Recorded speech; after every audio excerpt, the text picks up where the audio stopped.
Okay, good morning. At that point again where I can't listen to the radio. Running late again for work today because of the weather. I had a really hard time getting my car out of the driveway this morning. Is what it is. I had a request from William Rundle to make a video about Tefillin. I really wanted to talk a little bit about what Glenn Beck was talking about today, and it was very interesting.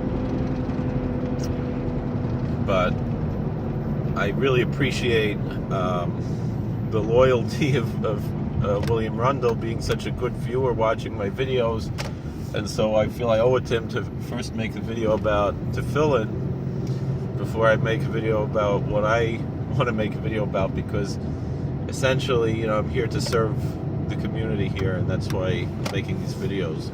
Not just, even though there's that impetus of trying to make money. I don't make that much money, but it's still, I hope I have enough gas to make it to work. It's so expensive down there. It is what it is. All right. So, what are Tefillin? There's a fellow on YouTube. He made a few videos that were really good. Chef Dave. He was a Lubavitcher kid, and I kind of think of him as like the Jewish Andy Milonakis. I don't know if people know who Andy Milonakis is, but his humor is not exactly Andy Milonakis type humor. He has his own unique sense of humor, but it's a very similar, and he kind of looks similar to Andy Milonakis as well.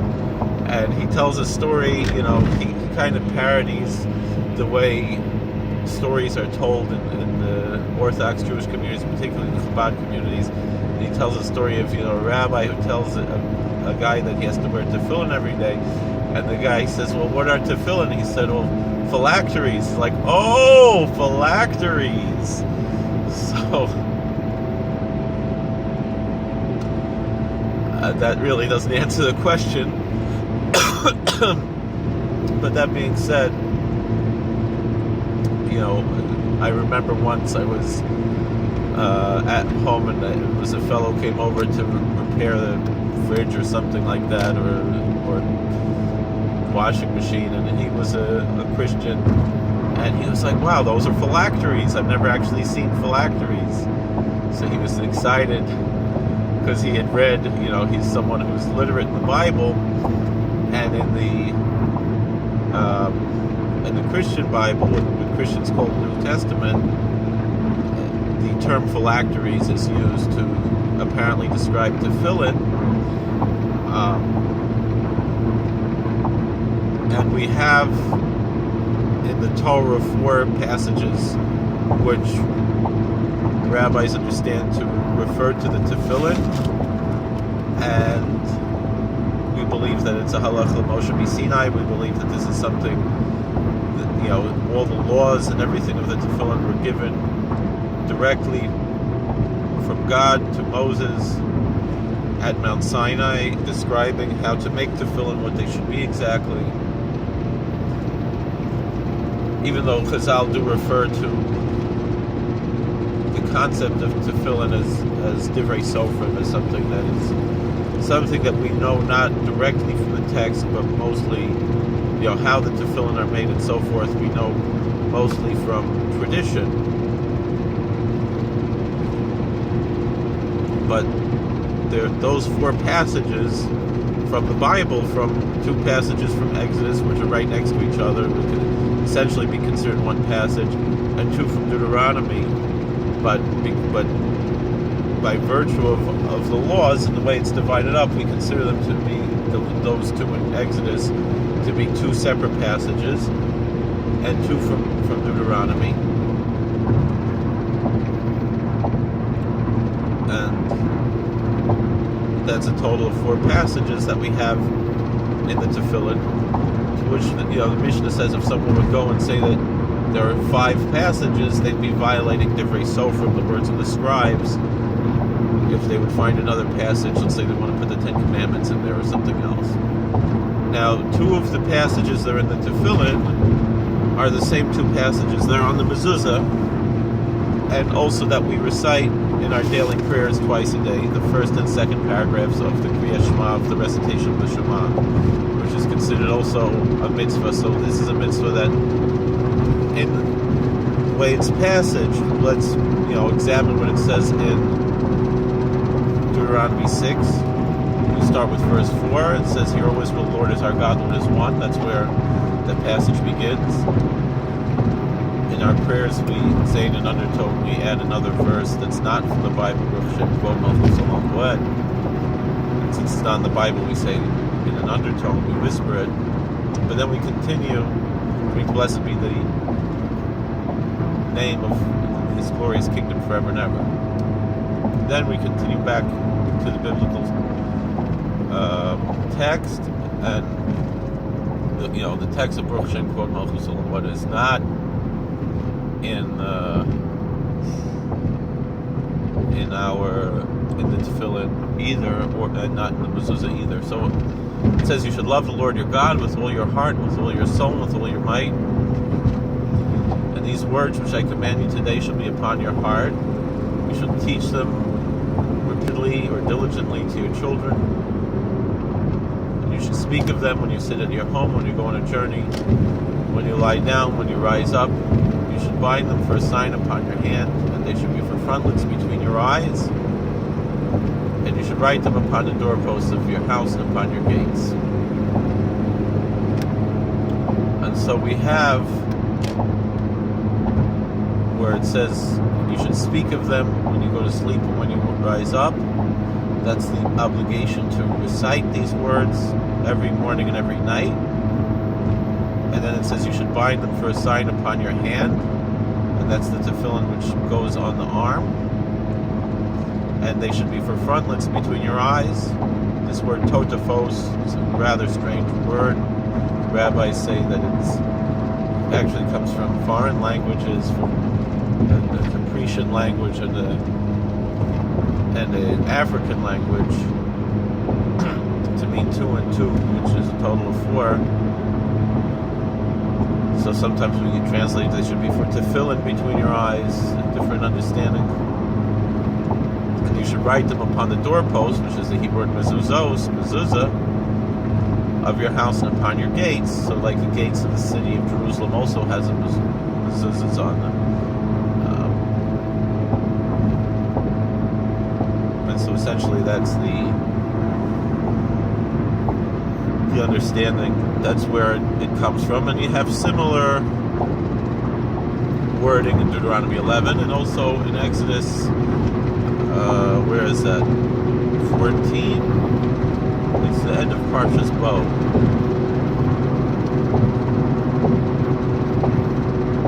Exodus 13, you have those 2 chapters, and those don't mention that you should speak of them or teach them to your children, but it does mention you should put them for a sign on your hand and for frontlets between your eyes. Now, there are many aspects of the tefillin which, just from reading the text, we can see that there's disagreements between the Solo Scriptura groups and the traditionalist groups, which believe in traditions that are not Solo Scriptura. And we believe that these traditions are authentic, however. We don't believe that they are something that the rabbis invented, but rather something that God told Moses in Sinai. And it should be noted that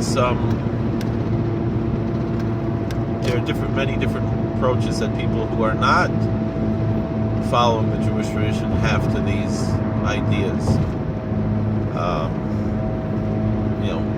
There's a stereotype of Karaites and perhaps the Sadducees as well, of wearing the tefillin directly between their eyes, because it's, as opposed to the tradition that we have, is that it should be above the hairline in the space that's between the eyes, but not actually between the 2 eyes, but over here, and then like between the eyes above the hairline, or where the hairline once was for someone who lost their hair.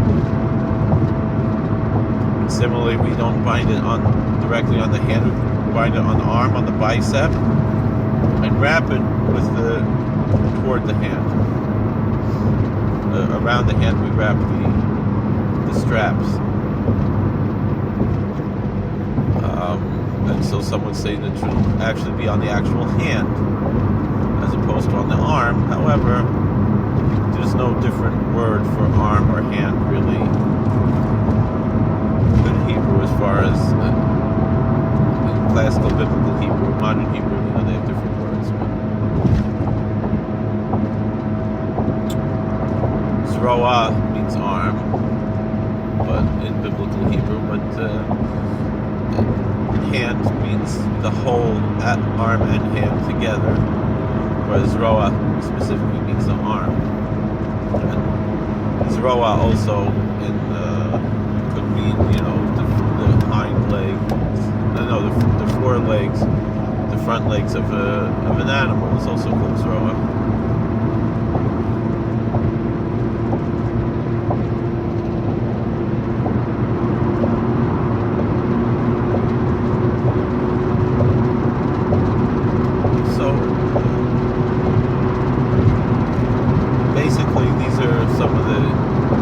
Issues that we are discussing here.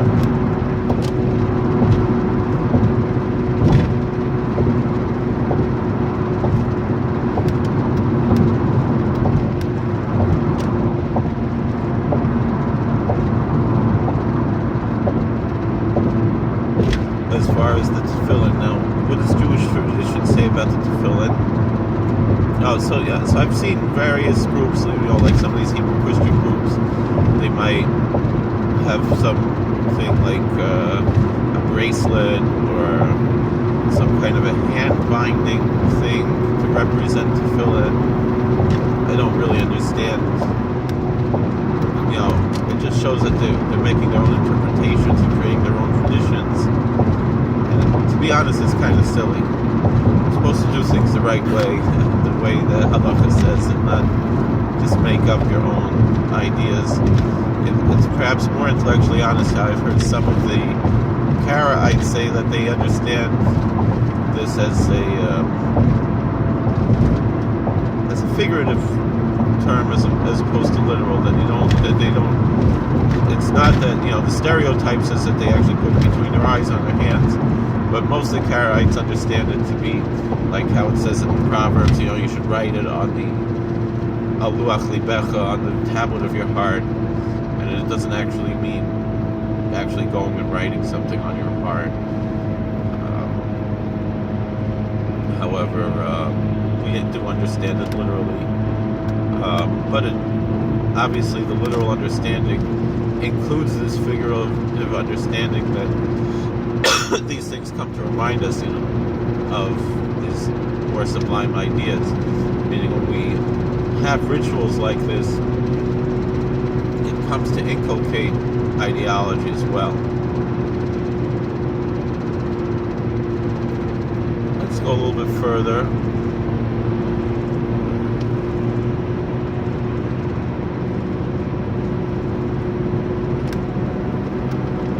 So let's talk about the laws of the Tefillin. So the Tefillin have to be black, square boxes that are made of leather. And inside are handwritten parchments that are written under very strict laws. The tefillin have to be written in order. The parchment itself, you can't, if something goes wrong, you can't go back and correct it if something is wrong in the tefillin, as opposed to a Torah scroll where you can correct it. There are certain aspects that could be corrected when it's maybe technically kosher and you just want to make it a little bit nicer on the tefillin. That perhaps you could do. That's a little bit more controversial, as opposed to the Sefer Torah, because it's so big. You can always fix the Sefer Torah if it's fixable. Some Sefer Torah is just not fixable. The letter, you fix one letter, another letter breaks.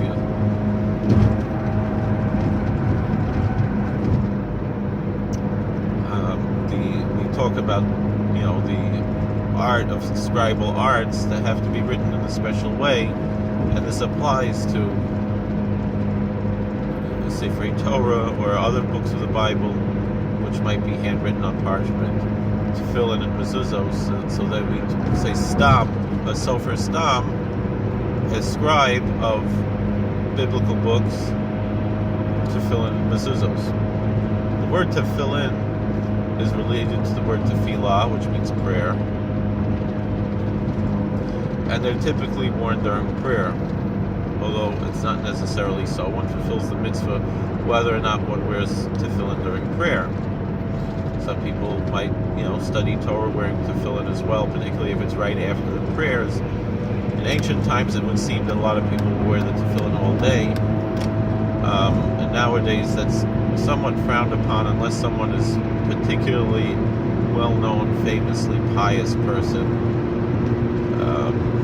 Although there are opinions that perhaps in the old city of Jerusalem one should wear tefillin all day, different things, different customs as far as that is concerned.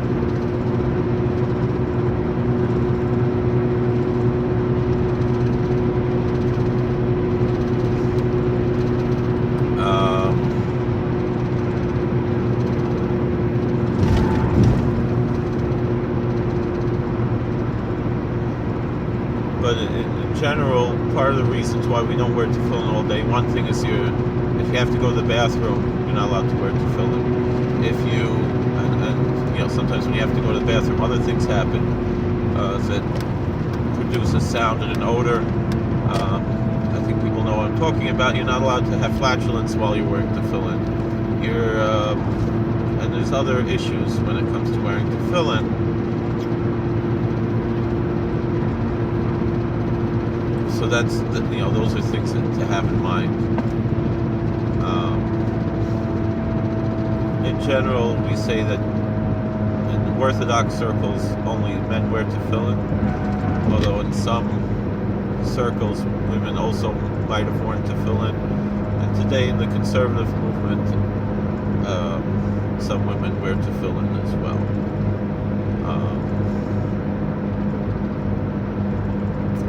It's not one of the reasons why women would not wear tefillin is because they're not obligated to do so, but according to Ashkenazic tradition, a woman is allowed to do something even if she's not obligated to do it. So why wouldn't she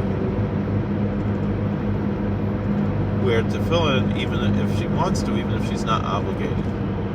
The answer would be because women don't have control of their bodies when they might have a period or something, while they're Nida would seem is allowed to wear tefillin before she goes to mikveh during her clean days, but if she's actually bleeding, it might be similar to issue of Nikiyas Haguf, and since she might not know when that could happen, that could be a reason why, according to most opinions, why women would not wear tefillin. But again, there's different opinions as far as that's concerned. There are legends that perhaps Rashi's daughters wore tefillin. I remember Rabbi Berelwein said he never found a reliable source for that. However, the Gemara does says Michal Bas Shaul, that Michal, the daughter of King Saul, did wear tefillin. That the Talmud does say. What about Gentiles wearing tefillin? Generally, the tradition we have is anything that's called an os, a sign. Shabbos and tefillin are the two things, and bris milah are the three things that are called a sign in the Bible, that those things should only be done by Jews. Of course, when the Gentile has the os bris kodesh, when he is circumcised, well then that's part of the way of becoming Jewish. Then after he goes to the mikveh, he's Jewish. And then once he's Jewish, then he can put on tefillin and keep Shabbos. There are other opinions that would say that a Gentile could wear tefillin even if he's not obligated to. And again, it's similar to the issue of a woman wearing tefillin. To do something you're not obligated to do, and is that not because the Gentile is dirty, but again, it's not.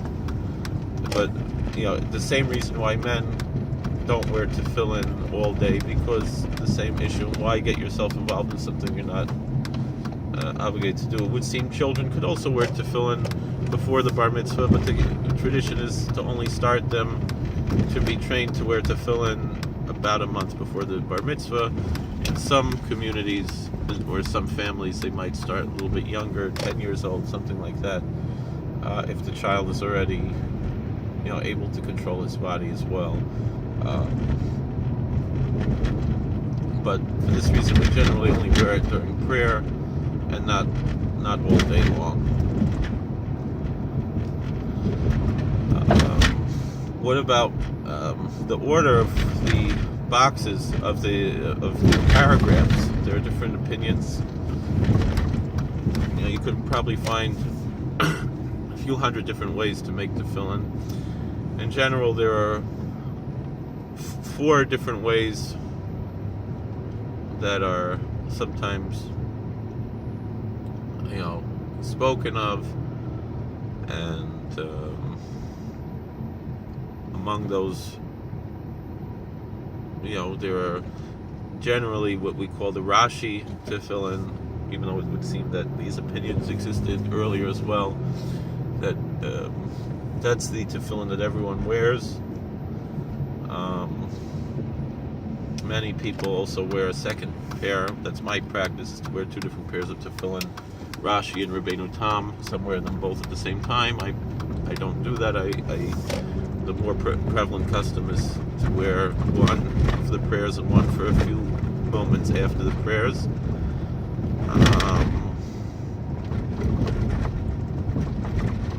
Again, it's just that the order of the tefillin are in different ways, and there are Kabbalistic understandings behind this as well. And then there's also Shimush Rava and Ravid, so that some people wear 4 different pairs of tefillin, or 3. Shimush Rava is not that common, but there are many people who do wear the Shimush Rava tefillin.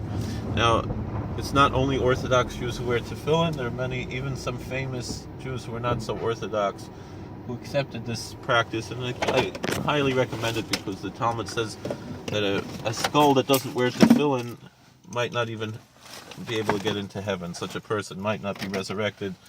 And so it's very important for Jewish men to wear tefillin every day, and if they can't wear it every day, at least whenever they can, once in a while.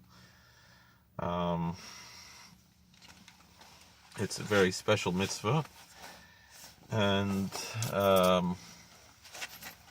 some of the famous people wore tefillin every day. Harry Houdini, believe it or not, wore tefillin every day. It was written up in a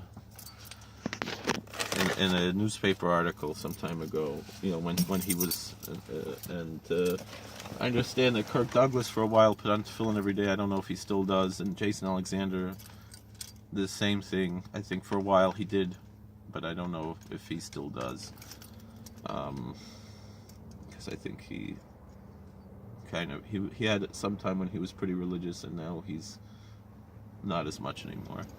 Well, thank you for watching. God bless. Please like, share, and subscribe, comment. And if you're a Jewish man who doesn't put on tefillin, I would suggest to get some good tefillin. And even if you can't do it every day, at least you should own it and be able to put on when you're able to. Because you don't have to wear it for the whole prayers. Some people told me, the prayer is 40 minutes long, so you wear it for 5 minutes.